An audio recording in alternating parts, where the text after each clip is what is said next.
राधे राधे दोस्तों।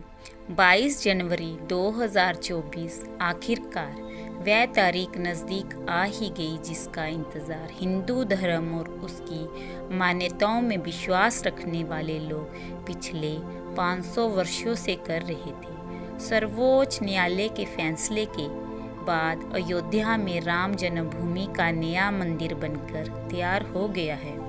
तैयारियां अपने अंतिम स्तर पर हैं। आने वाली 22 जनवरी को रामलला की मूर्ति की प्राण प्रतिष्ठा होगी। इस ऐतिहासिक कार्यक्रम के लिए देश के अलग अलग हिस्सों से साधु संतों को अयोध्या बुलाया जा रहा है। आज हम आपको अयोध्या से जुड़ी कुछ ऐतिहासिक तथ्यों के बारे में बताएंगे। अयोध्या का दूसरा नाम क्या है? अयोध्या का केस कितने वर्षों तक चला? किसने की थी अयोध्या की स्थापना? अयोध्या में 22 जनवरी का ही दिन क्यों चुना गया? मंदिर का निर्माण क्या पूरा हो गया है? अयोध्या में घूमने लायक कौन कौन से स्थान हैं? मगर जिन लोगों ने अभी तक हमारे चैनल को सब्सक्राइब नहीं किया, कर लें और बेल आइकन को दबाना मत भूलें ताकि समय समय पर हम अच्छी जानकारी आपके तक पहुंचा सकें। अयोध्या का दूसरा नाम साकेत है। तीर्थ नगरी अयोध्या को सतयुग में सूर्यपुत्र वैवस्वत मनु ने बसाया था। यही प्रभु श्री राम का जन्म हुआ, जिसका जिक्र वाल्मीकि जी की हिंदू महाकाव्य रामायण में भी है। यह शहर सूर्यवंशी राजवंशजों की राजधानी बना, जिसके राजा भगवान राम थे। ये शहर सरयू नदी के किनारे बसा है। कहा जाता है कि जब राजा दशरथ ने गलती से ब्राह्मण श्रवण कुमार को मार दिया, श्रवण कुमार अपने वृद्ध अंधे माता पिता के लिए सरयू नदी में पानी लेने आए थे, पर पीड़ित माता पिता ने राजा को श्राप दिया था कि उनको भी हमारी तरह अपने प्रिय पुत्र से दुख वियोग सहना पड़ेगा। सरयू नदी के ही भगवान राम ने पृथ्वी छोड़ने और अपने मूल निवास बैकुंठ में वापस जाने के लिए अंतिम डुबकी अर्थात जल समाधि ली थी, तो अयोध्या नगरी सूनी हो गई। इस घाट पर डुबकी लगाने से उन सब लोगों के पाप धुल जाते हैं और उन्हें सांसारिक चिंताओं से मुक्ति मिल जाती है।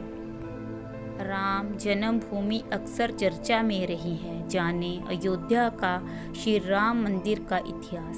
1525 में राम जन्मभूमि मंदिर को बाबर के सेनापति मीर बांकी ने ध्वस्त करवाया था। बाबरी मस्जिद की 3 गुंबद थे, जिसके बाहरी हिस्से में एक चबूतरे में श्री राम के बाल स्वरूप की पूजा होती थी। इसे राम चबूतरा कहते थे। 1527 से 28 में अयोध्या में स्थित मंदिर को तोड़ दिया गया, जिसकी जगह बाबरी ढांचा खड़ा किया गया। अयोध्या श्री राम जन्मभूमि का असली विवाद 23 सितंबर 1949 को तब हुआ जब मस्जिद में भगवान राम की मूर्तियां मिली। 1950 फैजाबाद के सिविल कोर्ट में 2 अर्जियां दाखिल हुई। ये 1984 1 फरवरी से 1986 की याचिका पर जज के.एम. पांडे ने हिंदुओं को पूजा करने की इजाज़त दे दी। तब 2019 9 नवंबर को सुप्रीम कोर्ट के 5 जजों के बेंच ने श्री राम जन्मभूमि के पक्ष में फैसला सुनाया। उन्हें 2.70 एकड़ विवादी भूमि हिंदू पक्ष को मिली और मस्जिद के लिए अलग से 5 एकड़ जमीन मुस्लिम पक्ष को मुहैया कराने का आदेश दिया गया।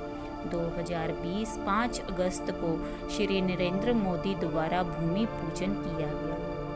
2023 अब एक बार फिर से 452 साल बाद श्री राम की जन्मभूमि अयोध्या में रामलला का भव्य मंदिर बनकर तैयार हो चुका है। 22 जनवरी 2024 रामलला की प्राण प्रतिष्ठा होगी। फिर प्रधानमंत्री नरेंद्र मोदी द्वारा मंदिर का उद्घाटन किया जाएगा। एक बार फिर से सभी भक्तजन, चाहे वो किसी भी कोने से हो, मंदिर में रामलला के दर्शन कर पाएंगे। काफ़ी लोगों के मन में ये सवाल भी है कि राम मंदिर के लिए 22 जनवरी का दिन ही क्यों चुना गया। तो हम आपको बता दें, इस दिन करम द्वादशी है। ये द्वादशी तिथि भगवान विष्णु को समर्पित है। ऐसा कहा जाता है कि इस दिन भगवान विष्णु ने कछुआ अवतार लिया था। धार्मिक ग्रंथों के अनुसार इस दिन भगवान विष्णु ने कछुए का अवतार लेकर समुद्र मंथन में सहायता की थी। इस दिन 3 शुभ योग, स्वार्थ सिद्धि योग, अमृत सिद्धि योग और अभियोग का निर्माण हो रहा है। इस दिन को बहुत शुभ माना जा रहा है। 22 जनवरी को पौष माह के शुक्ल पक्ष की द्वादशी तिथि है और मृगशिरा नक्षत्र है। राम मंदिर की लंबाई पूर्व से पश्चिम की तरफ 380 फीट, चौड़ाई 250 फीट तथा ऊंचाई 161 फीट होगी। अयोध्या में निर्माण में 1 ग्राम भी लोहे का प्रयोग नहीं हुआ है। राम मंदिर तीर्थ क्षेत्र ट्रस्ट को महासचिव चंपत राय ने इसकी पुष्टि की है। उन्होंने कहा है कि लोहे का यूज न होने की वजह से इस मंदिर की आयु कम से कम 1000 साल होगी। जनकपुरी धाम नेपाल से 500 लोग मां सीता के लिए सामान लेकर अयोध्या आए हैं। परंपरा ये है कि जब गृह प्रवेश होता है तो मायके से ससुराल सामान लाया जाता है। जनकपुर के ये लोग राम मंदिर बनाने की खुशी में इस प्रथा का पालन कर रहे हैं। इस सामान में फल, सब्जी, अनाज, तेल, जेवरात, पैसे, मिठाइयाँ हैं। नेपाल से आए लोग नाच गा कर अयोध्या में अपनी खुशी जाहिर कर उत्सव मना रहे हैं। बता दें, अयोध्या के राम मंदिर में 44 दरवाजे लगाए जाएंगे, जिसमें से 18 दरवाजे सोने से जड़ित होंगे। इसके अलावा मंदिर में 352 खंबे होंगे। खंबे पर भी देवी देवताओं की नक्काशी की जाएगी। मंदिर को 3 चरणों में बनाया जा रहा है। प्रथम चरण का काम पूरा हो गया है, वहीं 2024 के अंत तक दूसरे चरण का काम भी समाप्त हो जाएगा और जनवरी से दिसंबर 2025 तक पूरे मंदिर का निर्माण कर लिया जाएगा। धन, धान्य और रत्न आभूषणों से भरी नगरी की अतुलनीय छटा और खूबसूरती का वर्णन वाल्मीकि रामायण में भी मिलता है। इसलिए तो महर्षि वाल्मीकि ने रामायण में अयोध्या नगरी की शोभा की तुलना करते हुए इसे दूसरा इंद्रलोक कहा है।